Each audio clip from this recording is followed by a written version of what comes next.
Spring 1861, Charleston Harbor, South Carolina.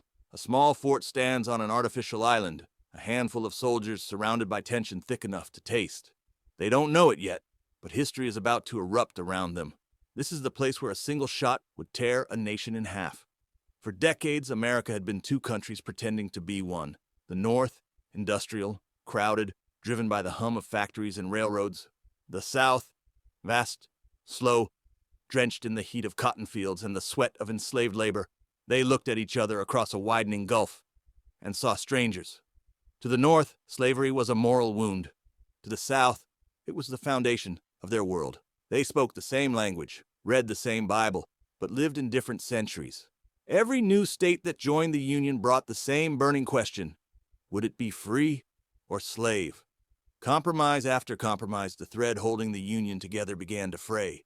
In November 1860, a tall, awkward lawyer from Illinois was elected president, Abraham Lincoln. To the North, he was a hope for unity. To the South, a symbol of destruction. Before he could even take office, South Carolina declared it was leaving the Union. Within weeks, Mississippi, Florida, Alabama, Georgia, Louisiana, and Texas followed. By February 1861, they called themselves the Confederate States of America. They had a president, Jefferson Davis, a flag, an army, a dream of independence. But the United States refused to recognize it. Lincoln said it plainly: the Union is perpetual. No state may leave on its own, and somewhere between the words Union and freedom, the first cannon was already being aimed. Charleston Harbor was a boiling pot of defiance, and in its center stood Fort Sumter, one of the last Union outposts in the South. Inside, Major Robert Anderson commanded fewer than 80 men. Outside, more than 6,000 Confederate troops surrounded them. Anderson wasn't a politician. He was a soldier, loyal, calm, and trapped. His supplies were running out, but his orders were clear: hold the fort, hold the flag. For both sides, that small island became a symbol. For the Union, defiance. For the Confederacy, insult. Everyone waited to see who would blink first. April 11th, 1861. The air was thick with humidity and silence. Envoys from the Confederacy came to the fort one last time. They demanded surrender. Anderson refused. He said, "I will not open fire unless fired upon." Outside, Confederate cannons were already loaded.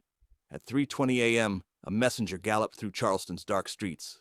The order was given: fire if they do not yield.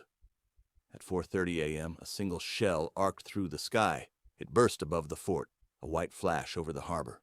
The war had begun. For 34 hours, Charleston Harbor thundered with iron and smoke. Cannon after cannon pounded the brick walls of Fort Sumter. Inside, the Union soldiers returned fire, slowly, methodically, but hopelessly outgunned. The sky turned gray, then orange, then black with soot. The fort's flagstaff was shattered. The barracks burned. Finally, on April 13th, Major Anderson surrendered. Not a single man had died in combat, but the nation itself had been mortally wounded. When the news reached Washington, the North exploded in outrage. Lincoln called for 75,000 volunteers to preserve the Union. Posters appeared overnight: "Defend the flag! Crush the rebellion!" On the streets of New York and Boston, crowds sang patriotic songs. But in the South, bells rang in celebration. Richmond, Virginia joined the Confederacy. So did Tennessee, Arkansas, and North Carolina. Now 11 states stood against 23, and there was no going back. The war split families like lightning through an oak tree. In border states, brothers enlisted on opposite sides. Old friends turned enemies.